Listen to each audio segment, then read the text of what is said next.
The legal battles behind Anna Delvey's Dancing with the Stars debut. Dancing with the Stars is known for its glitz and glitter, and a staple of U.S. television for almost 20 years.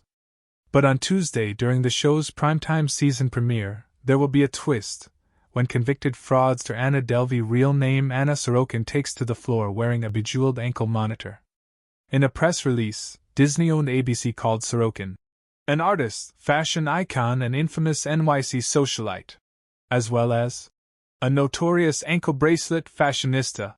She will be joining a cast that includes an NBA veteran, various reality TV stars, and 2 Olympians, for the latest edition of the U.S. spin-off from the BBC's Strictly Come Dancing format. Critics accused the channel of glamorizing her past crimes.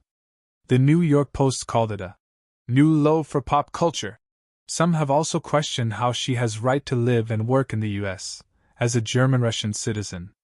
Sorokin's electronic ankle monitor is not for her original 2019 convictions, which came after she traveled the world masquerading as a European heiress, conning banks, lawyers, and a private jet company out of more than $200,000, £150,000. Instead, the ankle monitor is the result of a years-long immigration battle in the U.S., where she is fighting deportation.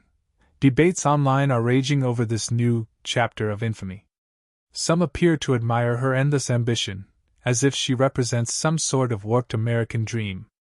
Others have slammed her continued self-promotion and seeming lack of remorse as shameless.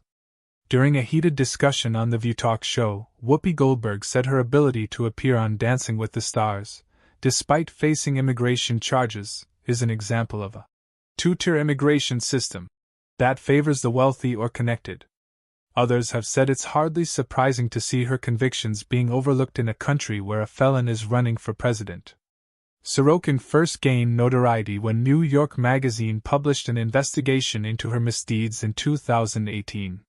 Her scams were later explored in the Netflix series Inventing Anna and BBC podcast Fake Heiress. It was the audacity that intrigued people. She had worked her way into elite circles in New York City in a ruse that lasted for years.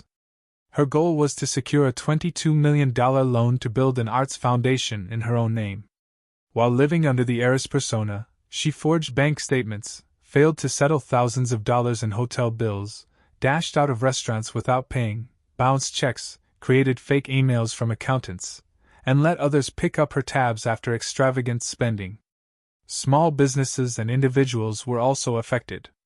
She's been a public figure for a long enough time that I don't think people remember the details of what the crimes were, if ever they really knew them in the first place, said Jessica Pressler, who wrote the first piece on her in New York Magazine, and became the inspiration for the fictionalized journalist character in Inventing Anna.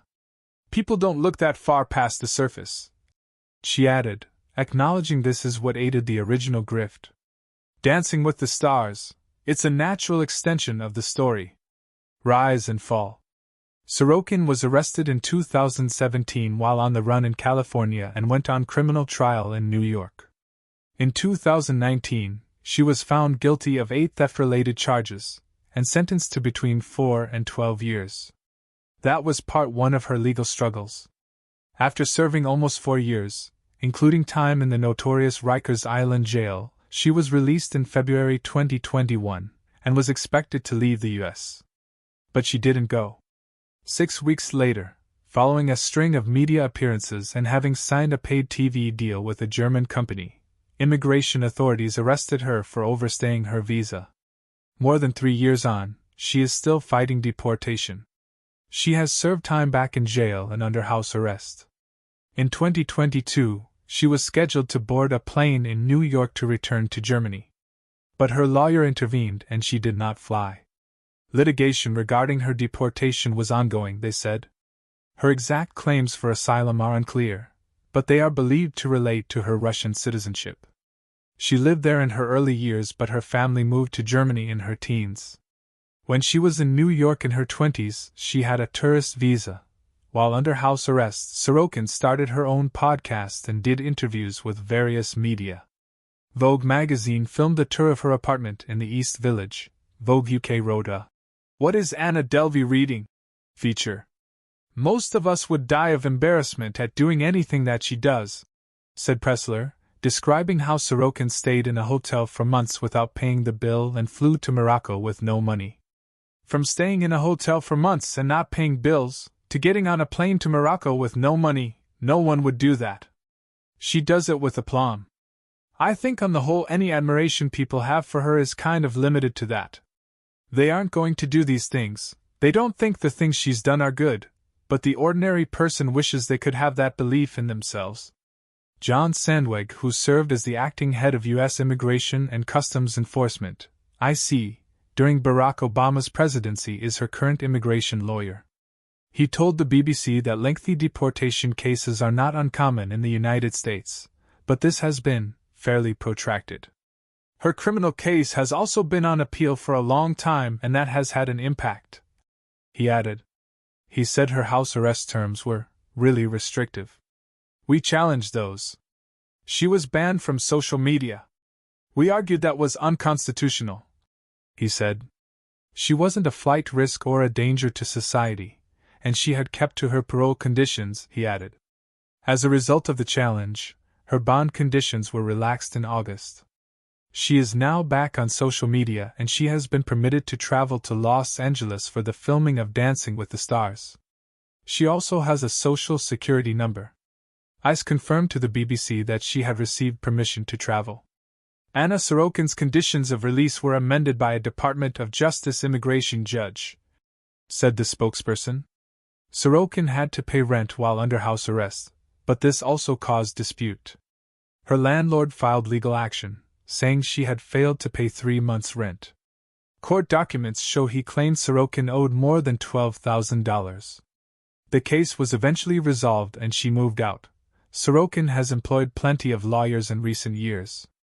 The funding is believed to have come from media deals and sales of her prison artwork. Netflix controversially paid Sorokin $320,000, £230,000, for her life story for its Inventing Anna series. After a state intervention, she was legally obliged to use some of that money to pay back the victims of her theft. But there was some money left over to pay for her lawyer in the original trial. Netflix is facing a defamation trial, sparked by the series. The case was brought by Sorokin's one-time friend Rachel Williams, who was portrayed in the show. Williams wrote a book, My Friend Anna, about their short-lived friendship and how it fell apart after she was left to foot a $62,000 bill at a luxury resort in Morocco. The lawsuit argues that Netflix used her real name and biographical details in its Inventing Anna series, but she was unfairly depicted as a vile and contemptible person. Netflix, in an attempt to dismiss the lawsuit, said their interpretation